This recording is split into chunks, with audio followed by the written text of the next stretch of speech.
Welcome back to the Deep Dive. So today we're tackling a subject that it sits right at that intersection of psychology and mathematics. Which is, usually where the biggest messes in our lives tend to hide. Absolutely. We're talking about money, but maybe more specifically, we're talking about the sticky advice that governs how we use it. Sticky is the perfect word for it. It's that guidance that just hangs around for decades. Right. It gets repeated at every dinner party, and eventually it just hardens into something that feels like an absolute truth. Exactly. I Yeah. mean, if I get an email from some prince in a country I've never visited asking for my bank details, I know that's a scam. It's obvious. Sure. But if my dad or, some well-meaning financial blog tells me a rule of thumb that's been around since the 90s, my guard is completely down. It just feels like wisdom. And that is precisely where the danger lies. The most damaging financial mistakes, they aren't usually caused by some obvious fraud. They're caused by common wisdom that has expired, but nobody bothered to check the date on it. It's comfortable, it's simple, and it creates this false sense of security. The source material we're digging into today makes a really disturbing point right out of the gate. Yeah. It argues that following this outdated wisdom doesn't lead to a loud, spectacular crash. You don't wake up one morning totally bankrupt. Instead, you suffer from quiet underperformance. Which is arguably worse. Oh, way worse. A crash you can react to. Quiet underperformance is like a slow leak in a tire. You're driving along thinking you're doing everything right. You're saving, investing, following the rule book, but you're slowly losing traction. And you don't even realize it. You might not realize you're in trouble until you're 70 years old and the money just isn't doing what you thought it was supposed to do. So let's name the suspect. We are putting the 4% rule on trial today.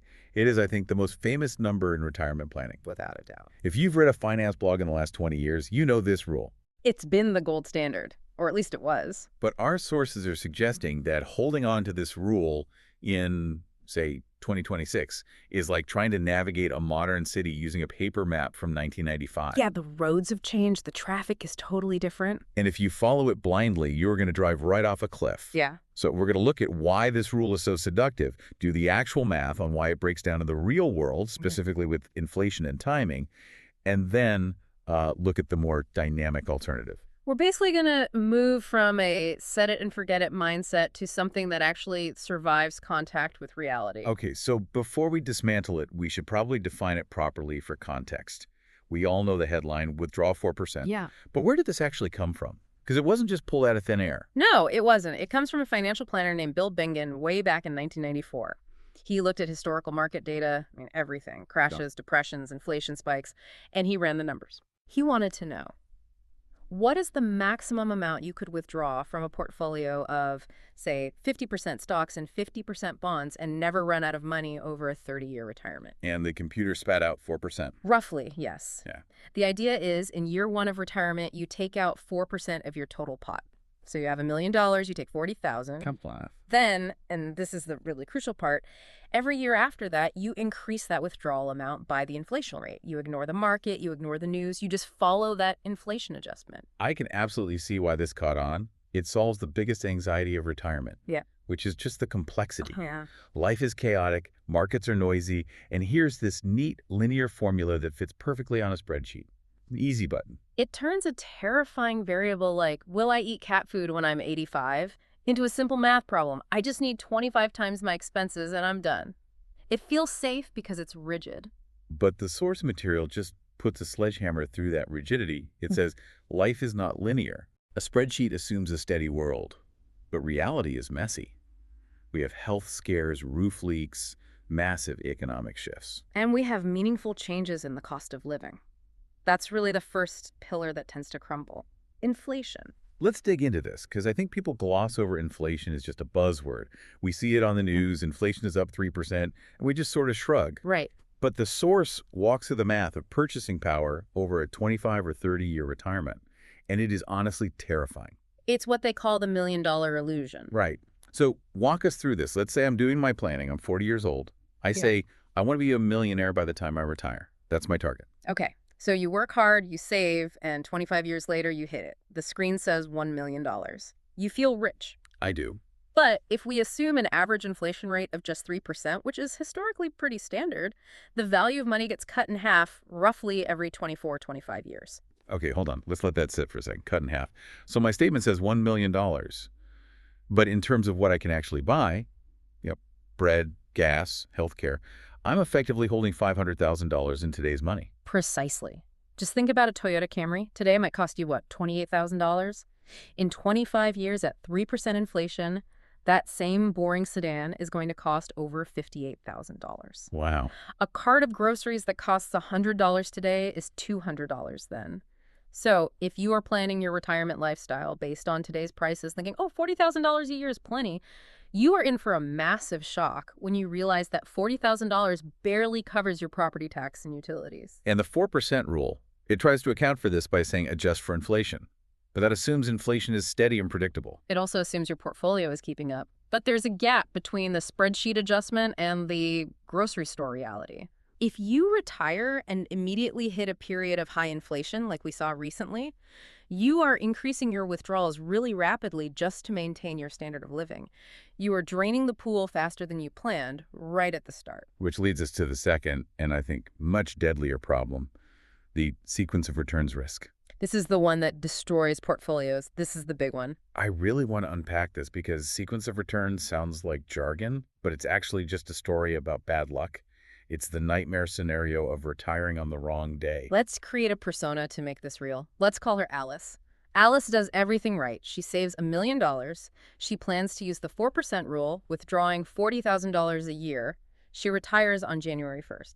Okay, and let's say on January 2nd, the market drops 20%. Yeah. A bear market starts. Right. Now, if Alice was still working and adding to her 401k, this would be great. She'd be buying cheap shares.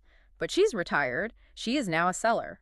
Okay, let me play devil's advocate here. Yeah. Why does it matter when the drop happens? If the market drops 20% in year 1, but then goes up 20% in year 3, doesn't it all just average out? Why is the sequence so dangerous?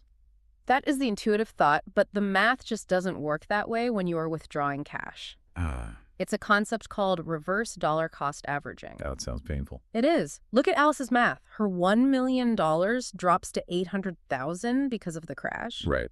But the 4% rule is rigid. It demands she still takes out her $40,000 plus inflation. So to get that 40 grand out of a portfolio that has shrunk, she has to sell more shares than she planned. She's selling the seed corn. Exactly. She is permanently deleting shares at rock bottom prices. Those shares are now gone forever.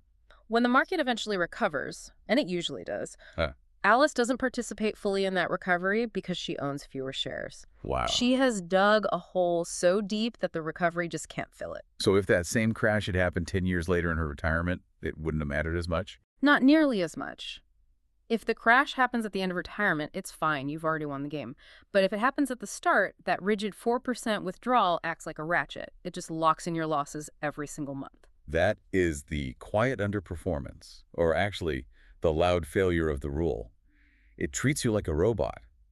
I must withdraw funds regardless of the fact that the world is burning down. And that's the fundamental flaw. The 4% rule assumes you have zero agency. It assumes you will drive the car right off the cliff because the GPS told you to, rather than, hitting the brakes. So let's talk about hitting the brakes. The source material offers a solution. It says we need to dump the static rule and move to a dynamic withdrawal strategy. What does that actually look like? Is it just spend less? It's more structured than just feeling it out. It's often called a guardrails approach. Guardrails, like in bowling. In a way, yeah. Imagine you have a central line. Maybe that is your target 4% withdrawal. But you set a rule. If the market does really well and your portfolio grows by, say, 20%, you give yourself a raise. I like that part. Everybody likes that part. You hit the upper guardrail, and you can spend 5% or buy that boat. But there's a lower guardrail. Of course. If the market tanks, like in Alice's scenario, and your portfolio drops by a certain percentage, you don't just blindly sell shares, you trigger a pay cut. You might say, okay, the market is down, so this year I'm not taking an inflation adjustment, or I'm cutting my discretionary spending by 10%. So instead of a fixed salary, you're treating your retirement like a commission-based job. Good year, bonus, bad year. You tighten the belt. That's the perfect analogy. And the research shows that even small adjustments, like simply skipping an inflation increase during a bear market, can drastically increase the survival rate of your money. It stops that death spiral of selling low. But this requires a whole mindset shift, right? Because the entire appeal of the 4% rule was certainty. I have $40,000 forever. This dynamic approach admits that we don't know what next year looks like. It trades a false certainty for actual safety. The 4% rule lies to you and says you're safe right up until the moment you're broke. The dynamic approach says you might have to skip the big vacation in 2028, but you won't be destitute in 2040. This brings up the other layer of the solution from the source. If your portfolio income is variable, if it might drop during a crash, then you need a backup. You need diversification, and not just buying different stocks. No, we are talking about income diversity. The source emphasizes that relying 100% on your portfolio is essentially walking a tightrope without a net. You need other streams. And the source lists things like Social Security, which is basically an inflation-adjusted annuity, but it also brings up part-time work. Yes, and I know some listeners might groan at that. I'm retired, I don't want to work. Exactly. For a lot of people, working in retirement feels like failure. It feels like, I didn't save enough, so now I have to be a greeter at a department store. And we need to reframe that completely. Think of it as sequence of returns insurance. Let's go back to Alice. The market crashes 20% right when she retires. If she has some kind of side hustle, maybe consulting, maybe a passion project, maybe just working 2 days a week, that covers her grocery bill. She doesn't have to sell those depressed shares. She doesn't. She can live on the cash flow from the job and just let the portfolio sit there and heal. Right. The job isn't about failure. It's a strategic lever. It allows her to leave the investment account alone during the worst possible months. Even earning $15,000 or $20,000 a year can drastically reduce the pressure on $1 million portfolio. It just lowers your withdrawal rate naturally when it matters most. It changes the definition of enough. You don't necessarily need a mountain of cash so high that you never have to lift another finger. You need a flexible system where your labor, your Social Security, and your portfolio all work together. It's about optionality. If the market is booming, quit the part-time job. Go to Italy. If the market crashes, pick up a few shifts. It puts you in control rather than the spreadsheet. I really like that. Yeah. It makes retirement feel less like a cliff you jump off. I was working, now I am not, hope the math works, and more like a dimmer switch. You just gradually adjust as you go. And frankly, that's healthier for us as humans anyway. A total cessation of work isn't always the paradise people think it is. Keeping a foot in the game, staying mentally engaged, earning a little active income, it solves the math problem and the boredom problem at the same time. So if we zoom out, the message here isn't that you can't retire. It's that the rule that promised you could retire on autopilot is, well, a myth. It's a starting point, not a destination. Use the 4% rule to get a ballpark figure. If you think you need $40,000, sure, aim for $1 million. But don't engrave that in stone. Real safety comes from flexibility. Flexibility is the only true security. The ability to say, the world has changed, so I will change my behavior. That is what keeps you wealthy. Sticking to a rigid plan from 1994 is what gets you into trouble. It's funny, as we were talking about this, I'm realizing this applies to so much more than just a portfolio. We have these zombie rules in all parts of our lives. Oh, we do. We stick to career paths because that's what a safe career looks like, even though the entire industry is being disrupted. Or we stick to diet advice from 30 years ago because it's just what our parents did. It's that desire for the easy button again. We want a rule so we don't have to think.